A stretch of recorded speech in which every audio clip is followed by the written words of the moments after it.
എൻ്റെ എല്ലാ കൂട്ടുകാർക്കും പുതിയൊരു വീഡിയോയിലേക്ക് സ്വാഗതം. ഞാൻ ഇന്നിവിടെ നല്ല ടേസ്റ്റിയായ ഒരു ചിക്കൻ കറിയാണ് ഉണ്ടാക്കുന്നത്. അതിനെന്തൊക്കെ ഇൻഗ്രീഡിയൻസാണ് വേണ്ടിയെന്ന് നോക്കാം. 1 കിലോ ചിക്കൻ കഴുകി വൃത്തിയാക്കിയെടുത്തത്, 3-4 സവാള ചെറുതായി അരിഞ്ഞത്, 1 തക്കാളിക്ക, 1 സ്പൂൺ മല്ലിപ്പൊടി, 1 സ്പൂൺ മുളക് പൊടി, 1/2 സ്പൂൺ മഞ്ഞൾപ്പൊടി, ആവശ്യത്തിന് ഗരം മസാല, 1/2 സ്പൂൺ അടുപ്പിച്ച് ഉപ്പ്, ഇഞ്ചി വെളുത്തുള്ളി പേസ്റ്റ് 1 സ്പൂൺ. ഒരു പാൻ വെച്ചതിന് ശേഷം എണ്ണ ഒഴിച്ചു കൊടുക്കുക. എണ്ണ നല്ലതുപോലെ ചൂടായി വരുമ്പോഴത്തേക്ക് നമ്മൾ എടുത്തു വെച്ചിരിക്കുന്ന ഇഞ്ചിയും വെളുത്തുള്ളിയും ചതച്ചത് ഇട്ട് കൊടുത്ത് നല്ലതുപോലെ മൂപ്പിച്ചെടുക്കുക. ഇഞ്ചിയും വെളുത്തുള്ളിയും മൂത്ത് വരുമ്പോഴത്തേക്ക് ചെറുതായി അരിഞ്ഞു വെച്ചിരിക്കുന്ന സവാളയും കൂടെ ചേർത്ത് കൊടുത്ത് ഒന്ന് വഴറ്റിയെടുക്കുക.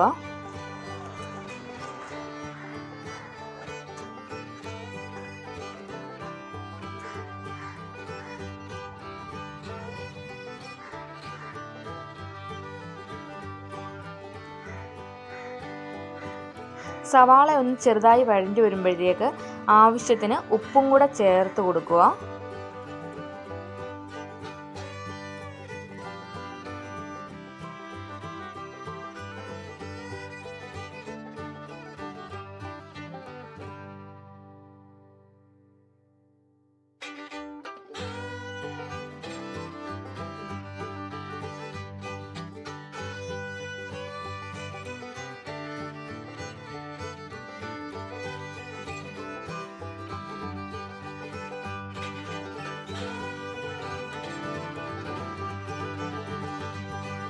സവാള ഗോൾഡൻ ബ്രൗൺ കളർ ആകുന്നതുപോലെ നല്ലതുപോലെ വഴറ്റിയെടുക്കുക. സവാള വഴണ്ടി വരുമ്പോഴത്തേക്ക് നമ്മൾ ചെറുതായി അരിഞ്ഞു വെച്ചേക്കുന്ന തക്കാളിക്കയും കൂടെ ചേർത്ത് വെച്ച് നല്ലതുപോലെ വഴറ്റിയെടുക്കുക. തക്കാളിക്കയും സവാളയും നല്ലതുപോലെ വഴണ്ടി വന്നിട്ടുണ്ട്. ഇനി നമുക്ക് പൊടികൾ ചേർത്ത് കൊടുക്കാം. 1/2 സ്പൂൺ അടുപ്പിച്ച് മഞ്ഞൾപ്പൊടി ചേർത്ത് കൊടുക്കുന്നുണ്ട്.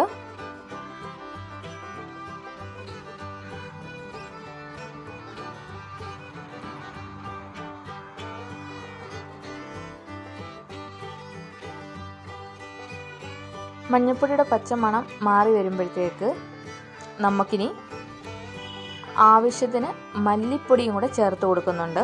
ഞാൻ 1 സ്പൂൺ അടുപ്പിച്ച് മല്ലിപ്പൊടി എടുക്കുന്നുണ്ട്.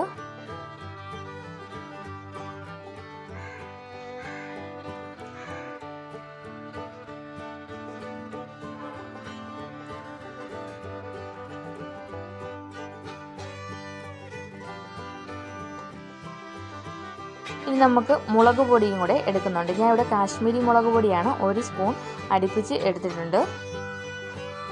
2 മല്ലിപ്പൊടിയുടെയും മുളക് പൊടിയുടെയും നല്ലതുപോലെ പച്ചമണം മാറുന്നത് വരെ വഴറ്റിയെടുക്കുക.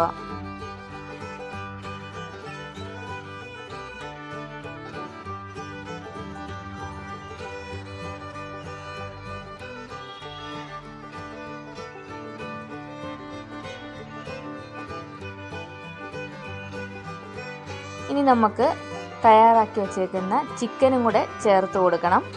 ചിക്കൻ്റെ അകത്ത് ഞാനിവിടെ വെള്ളം ഒഴിക്കുന്നില്ല. ഓൾറെഡി ചിക്കൻ്റെ അകത്തുനിന്ന് വെള്ളം ഇറങ്ങുന്നത് കൊണ്ട് ഇനി ഈ മസാലക്കൂട്ട് ചിക്കനിലോട്ട് നല്ലതുപോലെ ചേർത്ത് കൊടുക്കണം.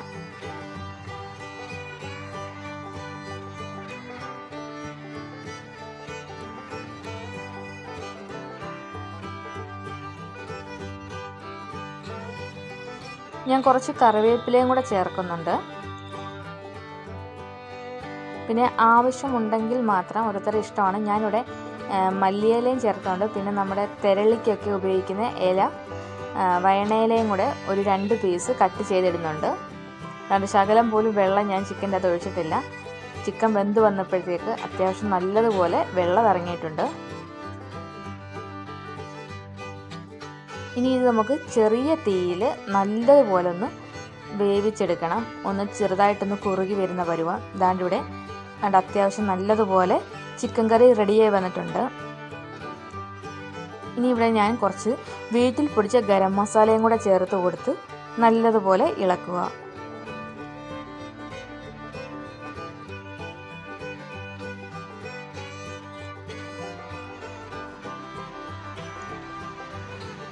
എല്ലാവർക്കും എൻ്റെ ഈ കുഞ്ഞൊരു റെസിപ്പി ഇഷ്ടമായെന്ന് പ്രതീക്ഷിക്കുന്നു.